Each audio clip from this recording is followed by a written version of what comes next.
This is the IELTS listening test. You will hear a number of different recordings and you will have to answer questions on what you hear. There will be time for you to read the instructions and questions, and you will have a chance to check your work. All the recordings will be played once only. The test is in 4 parts. At the end of the test, you will be given 10 minutes to transfer your answers to the answer sheet. Now turn to Part 1.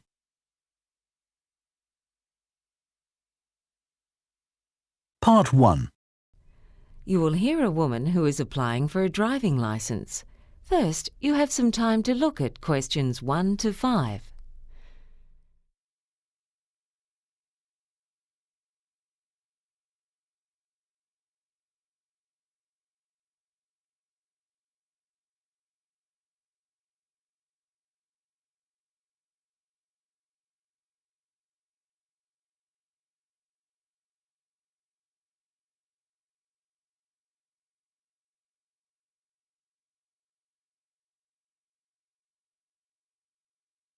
Now listen and answer questions 1 to 5.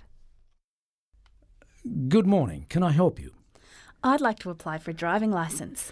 Right. We'll just have to fill in this form. Uh-huh.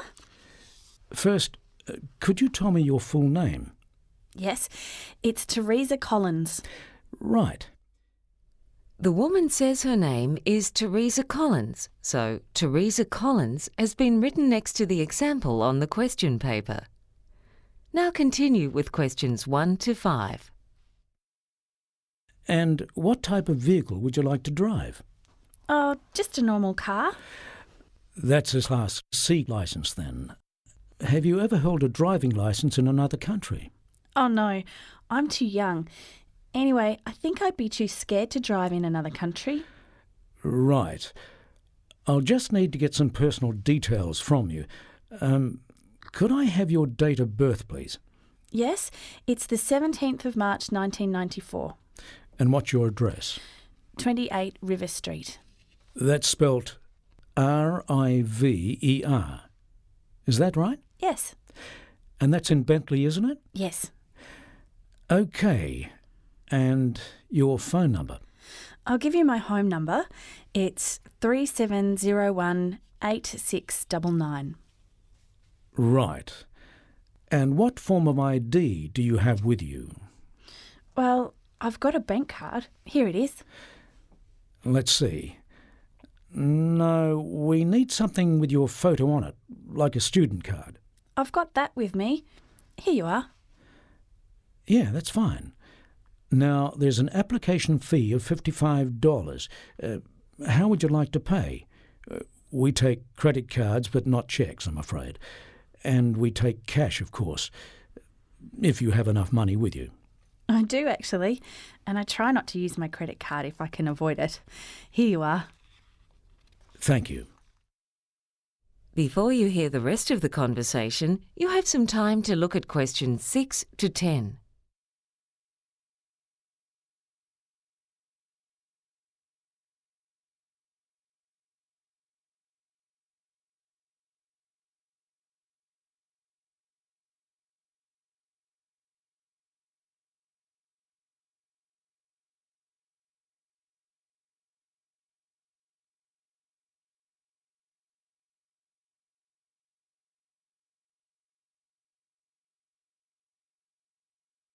Now listen and answer questions 6 to 10.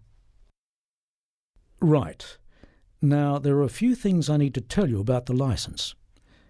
Before you actually drive a car, you have to pass a test about the road rules. Oh, that's the test about speed limits and road signs and things like that, isn't it? Yes, that's right.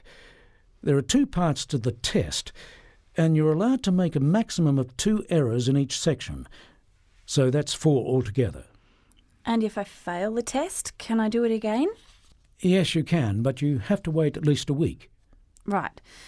And when I'm driving, there's got to be someone with me in the car who holds a full licence, doesn't there? Yes. That could be a family member, a professional driving instructor, or a friend.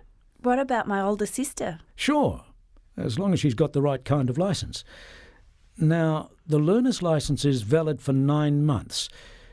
At the end of that time, you have to do a practical driving test. If you pass that, you're granted a provisional licence. That expires after 18 months. If you don't pass the practical driving test, you're given a learner's licence for another 6 months. I see. And while I'm still on the learner's licence, how fast can I drive? Well, it depends on the area you're driving in. In most places in the city, there's a speed limit of 60 kilometres an hour. As you probably know, on highways in the countryside, there's often a speed limit of 100 kilometres per hour. But as a learner, you're never allowed to exceed 80, even on a highway. Right. I think that'd be fast enough for me anyway. Is there anything else you need to know? Oh yeah, I heard there are restrictions on using mobile phones while you're driving. That's right. Until recently, you could only talk on a mobile while you're driving if you used an earphone or hands-free device. But that's been changed. Oh? Yeah. Now you can't use mobiles at all while driving. Not even to send an SMS? Not even to send an SMS. Anyway, if that's all, I'll give you a copy of the book on the road rules. Thanks very much. That is the end of Part 1. You now have half a minute to check your answers to Part 1.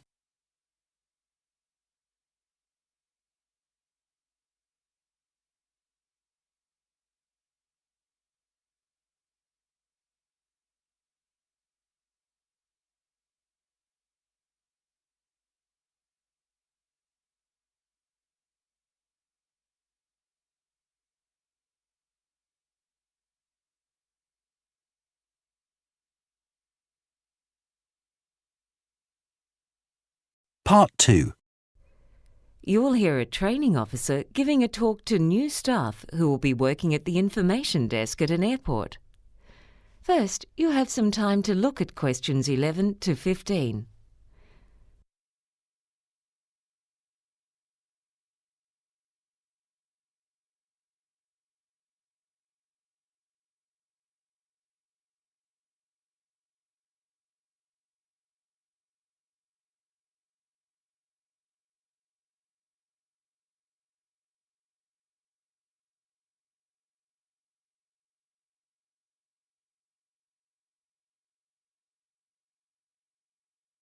Now listen and answer questions 11 to 15. Now, when you're working at the information desk in the arrivals section of the airport, one of the most common questions people ask is, what's the best way to get to their hotel or to a particular address once they leave the airport? The answer you give them depends on a number of factors, so I'm going to give you a few general tips to help you deal with these issues by taking the case of a typical destination for the average traveller. After a long flight, people are often tired and want to get to their final destination as soon as possible. You'd think that the quickest way would be to take a taxi, but because of traffic congestion, it turns out that it's usually better to take the train. Trains are cheaper than taxis, and taxis get caught in traffic jams, and they can't go through red lights. For some passengers, the most important consideration is to take a means of transport that is going to run according to schedule. Now, you would think that the train would be the best one for this. But as the airport train is operated by a private company, there have been a lot of problems integrating its running times with the publicly owned train network, and this has resulted in a lot of delays. Surveys on travelling to and from the airport have found that minibuses are the most dependable form of transport. There are other considerations too. If a person wants a comfortable ride with plenty of legroom after a long flight in a cramped seat, it'd be best for them to take one of the large air-conditioned buses. It's a new fleet with plenty of space for luggage, and on top of that, they're much cheaper than taxis. Some passengers are far more concerned about security. Of course, we can't guarantee that they won't be robbed or even cheated by a dishonest driver, So I think for them the best thing to do is to get someone who they know and trust to pick them up in their car. Finally, there's also the green traveller, who wants to cause the least possible pollution. Now, obviously, we can't tell them to walk because it's too far, particularly with heavy luggage. You might guess that public transport would be the cleanest way to travel, but it turns out that it's taxis, and that's because of the type of fuel they use. They're also, not surprisingly, the most popular choice of business people. Before you hear the rest of the talk, you have some time to look at questions 16 to 20.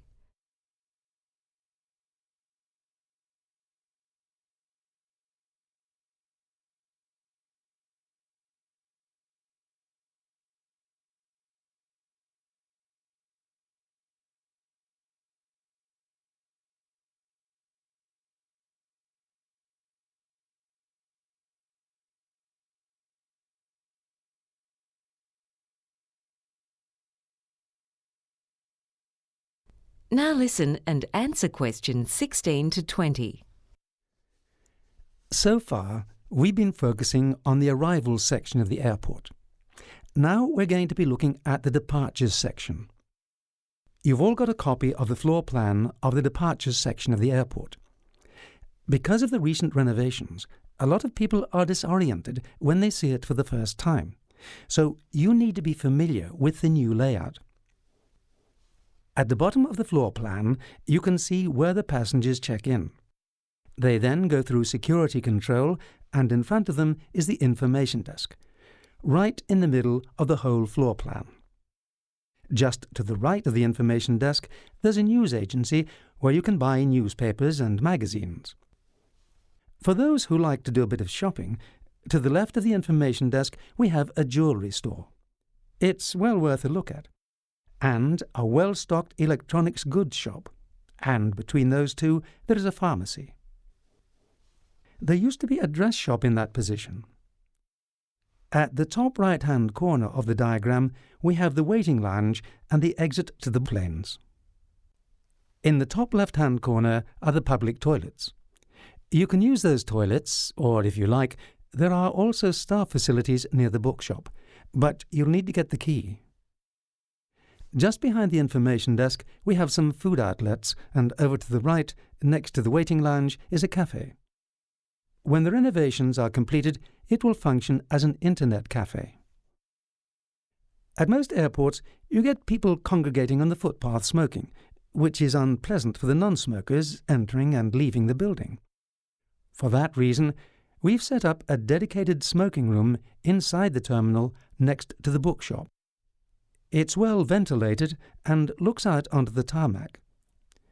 The original plan was to put a wine bar next to the bookshop, but there were problems with the licensing laws. I'd encourage you to walk around the airport to familiarise yourselves with the layout, so that you can more easily handle passengers' inquiries. That is the end of Part 2.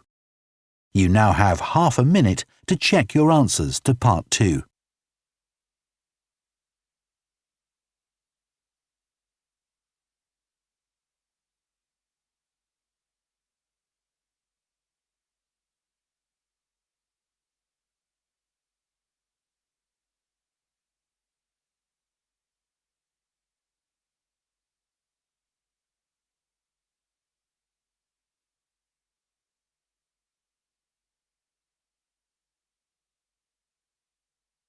Part 3.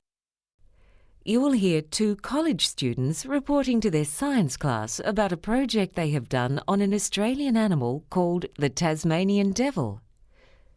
First, you have some time to look at questions 21 to 26.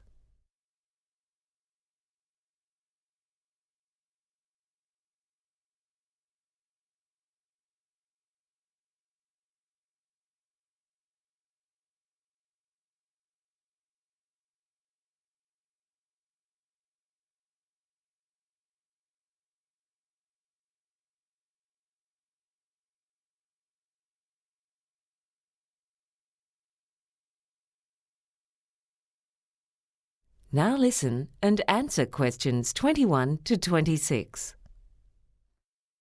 Hi everyone. For our assignment on a native animal, George and I chose that unusual Australian creature, the Tasmanian devil. Yeah. Actually, they don't deserve to be called devils, though they do have some strange habits. Anyway, as their name indicates, they're only found in the wild on the island of Tasmania.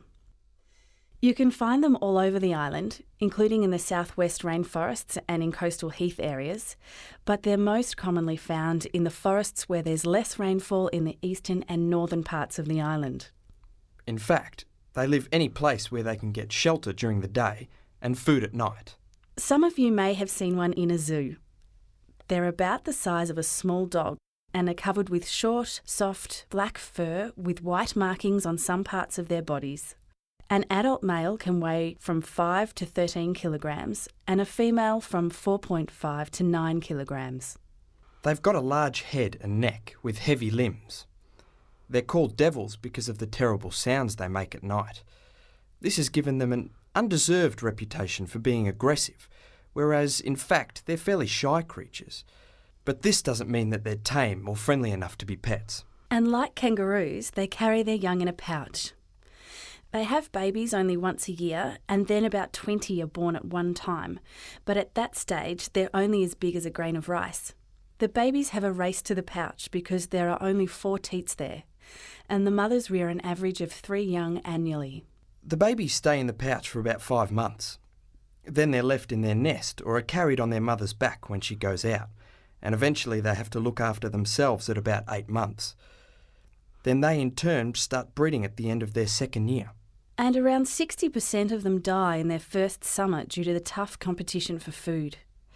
The ones that survive can live for up to 7 years, which means they don't live as long as the average domestic dog. No. And it's estimated that now there are between 100,000 and 150,000 of them altogether. They were almost wiped out by the early European settlers because they hated the devils eating their chickens, so the government paid people to kill Tasmanian devils. And most farmers still dislike them. Their numbers fell so drastically due to farmers poisoning them or shooting them that it was thought that they might have become extinct. Then a law was passed in 1941 to protect them, and since then their numbers have grown again. Before you hear the rest of the talk, you have some time to look at questions 27 to 30.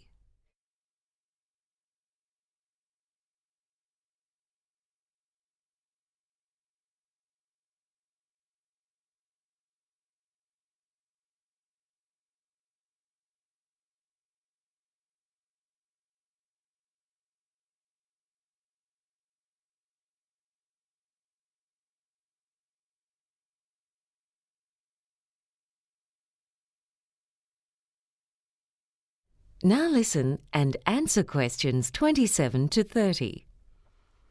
Now we'd like to talk about some of their habits. They live alone in places such as hollow logs, caves, or in burrows underground, which they line with bark, grass and leaves. They usually move slowly and look clumsy when they move quickly, but the young ones are more agile and can even climb trees. But one of the most amazing things about Tasmanian devils is how and what they eat. They've got incredibly strong teeth and jaws, so a large male can give you a bite as strong as a 50-kilogram dog. But don't worry, they don't eat people. Some farmers complain about them taking young lambs, but their diet consists predominantly of animals that have already died. They don't get ill when they eat sick animals because of the digestive enzymes in their own stomachs that kill the diseases. And they've got an undeserved reputation for being smelly, whereas in fact they wash themselves as much as cats do. They're nocturnal animals, so they go hunting at night, often travelling up to 15 kilometres and using their strong sense of smell to find food. They eat all kinds of animals, and they eat everything, including fur, and leave nothing behind except the largest bones. Yeah, there can be up to 22 of them feeding off one carcass at the same time, and they're very greedy, noisy eaters. In all the excitement of eating, there's a lot of coughing, barking and so on. It's quite common for them to bite each other to decide who can eat first, who goes second and so on. And they've got an incredible appetite. They can eat the equivalent of 40% of their own body weight in just half an hour, which is like a human eating about 25 kilograms of steak. And they make really good use of their strong, blunt teeth. When they're frightened, they show them by yawning, which is more effective than biting or barking. But the only serious fighting that takes place is when they're looking for a mate.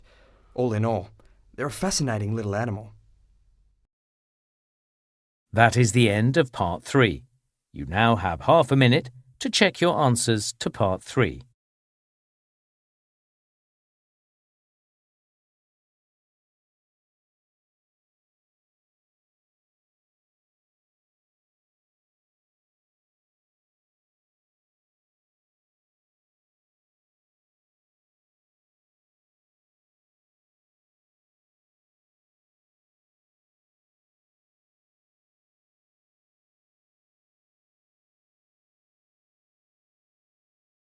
Part 4. You will hear a lecture by a healthcare researcher to students of health science about the results of a survey on yoga in Australia. First, you have some time to look at questions 31 to 40.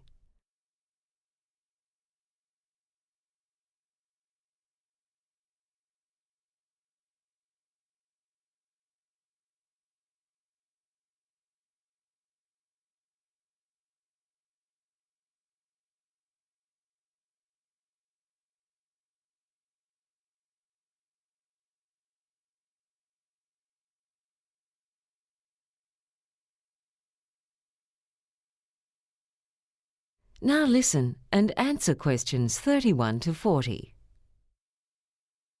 Good afternoon, everyone.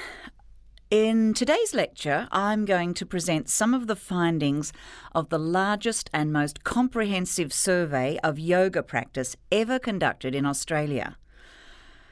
The objectives of this survey were to investigate the characteristics of people who practice yoga in this country, the styles and techniques of yoga that are practiced, how often people practice yoga, the reasons why they do yoga, and the perceived benefits of yoga practice. It is our hope that the findings of this survey will be of help to both teachers and students of yoga in this country and abroad, as well as to healthcare practitioners. Prior to our study, no nationwide research had been conducted into the topic. Our research team decided to do a web-based survey so that we would reach the maximum possible number of people all around the country, and also due to our funding limitations. The survey was promoted through yoga schools, the media, and by word of mouth. Eventually, almost 4,000 people responded to the survey, which took about 30 minutes to complete. About 1/3 of the people who filled in the survey were yoga teachers. The other 2/3 were yoga students.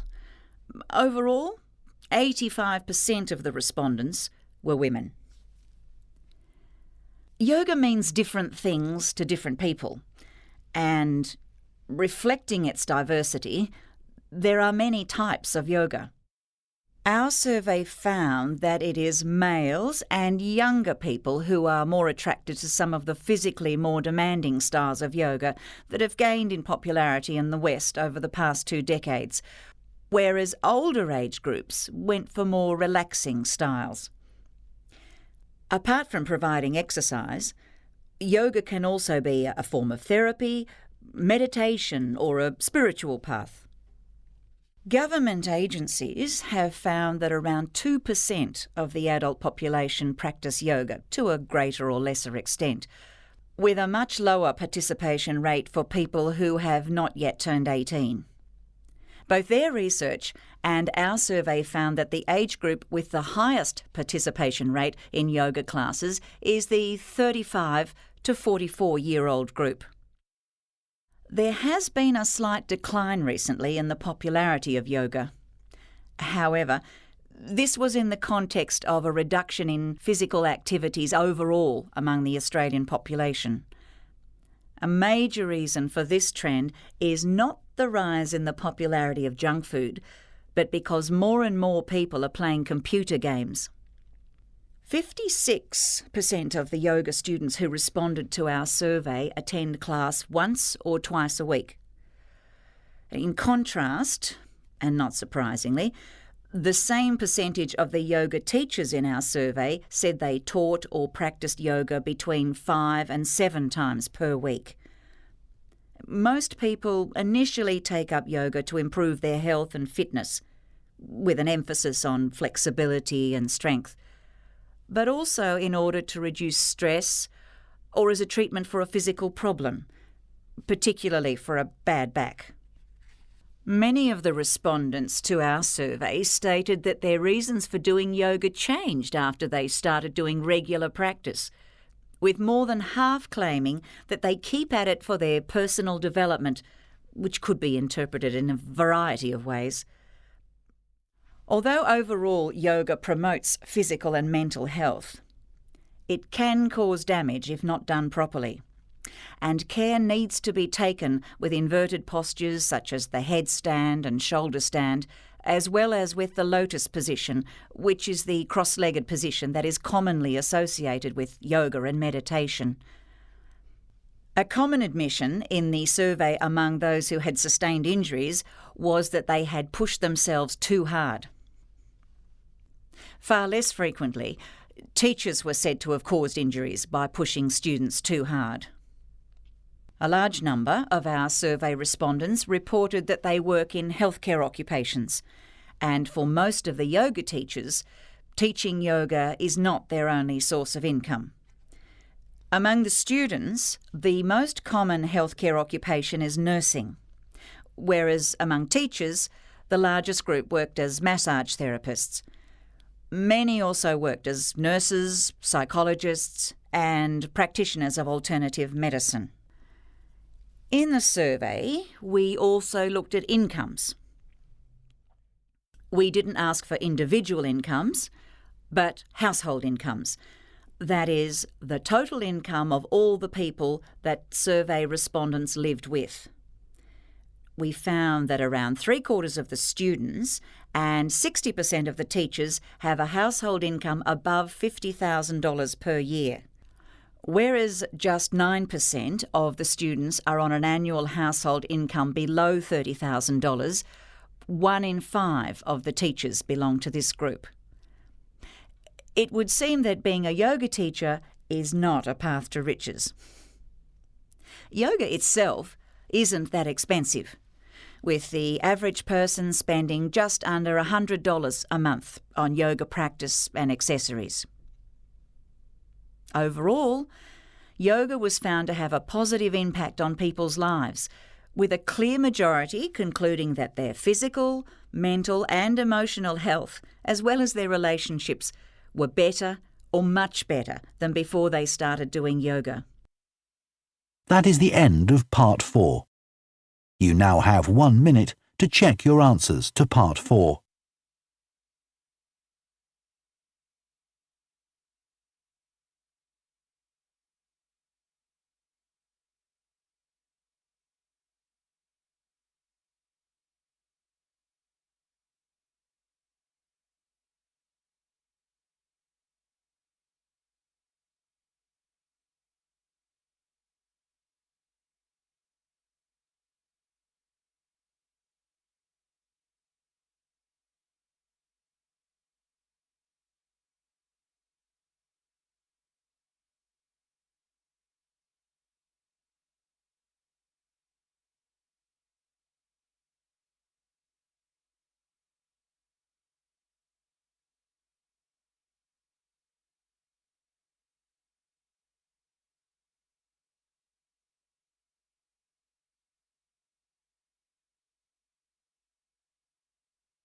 That is the end of the listening test. In the IELTS test, you would now have 10 minutes to transfer your answers to the answer sheet.